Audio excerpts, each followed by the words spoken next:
冇同我講過程，我就要結果。呢句話係咪好熟悉啊？好多老細都係咁帶團隊嘅，實質上往往呢個老細咧借用結果導向去掩蓋佢對過程嘅無能為力。過程管理同結果導向本身唔矛盾嘅。嗱，邦哥呢期同大家講透呢個過程同結果，管理者同被管理者都應該有收穫。嗱，先講結論啊，大事要過程，小事要結果；長線要過程，短線要結果。困難嘅要過程，簡單嘅要結果。大事即係重要嘅事咧，呢啲事老闆通常係放唔低，肯定主動參與，下屬亦必然誠惶誠恐，唔會自把自為。所以大事一般係唔會產生管理矛盾。長線項目同理啦，但凡長線嘅都係大 project， 過程中肯定會有好多會邀請老闆去聽 report， 等老闆去了解個項目進程咧，及時提議，及時決策，所以產生管理矛盾嘅概率都唔高。重點嚟啦，困難嘅要過程，困難嘅工作唔一定重要，老細甚至會忽視，但係做得唔好咧，往往好影響員工嘅情緒，甚至係工作熱情。嗱，我舉翻個以前我經營二手車公司時候嘅例子啊，負責牌證過戶嘅同事咧，為咗喺車管所工作高效啲，間中買包煙、買樽飲料之類，勁下土地公，明嘅都明啦吓。咁啊，翻嚟公司報銷，基本係冇憑證啊嘛。咁我定咗個規矩嘅，就係以信任為基礎，說明大概情況，均可報銷。不過問題嚟啦，聽講佢哋報銷好鬼困難，財務經常黑口黑面。喂，本來報銷咁細事，我係唔會插手，但聽多幾次我都好煩喎，搞到好似咧係我依個老闆縮骨借財務去卡佢哋咁。我又揾財務了解情況咧，原來財務係按公司財務規範嚴格執行，而牌證同時咧報銷說明就寫得好隨意，亂七八糟，因此雙方就經常嘈交掟筆，出納個女生仲喊咗幾鑊。嗱，得知咁嘅情況咧，我改成咗微信群報銷，我係群主，相當於當住我面填報銷啦。咁牌證嘅同事就老實好多啦，邊日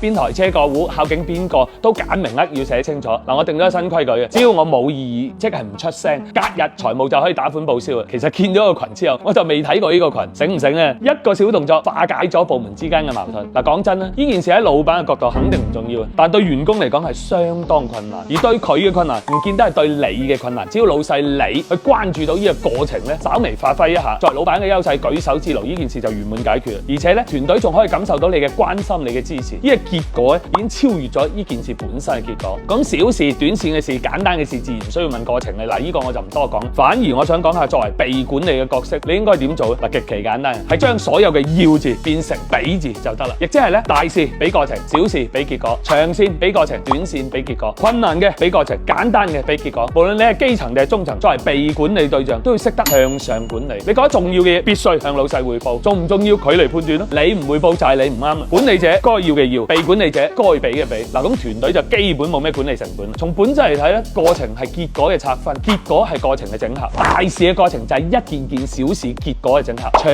線嘅過程就係一段段短線里程碑嘅串聯，困難嘅過程就係一個個簡單解決方案嘅結果。學識創業，學識管理，學識自媒體獲得流量係大事，咁就從關注邦哥呢件小事開始，長期刷邦哥視頻，有困難就揾邦哥，仲係嗰句，幫得就幫。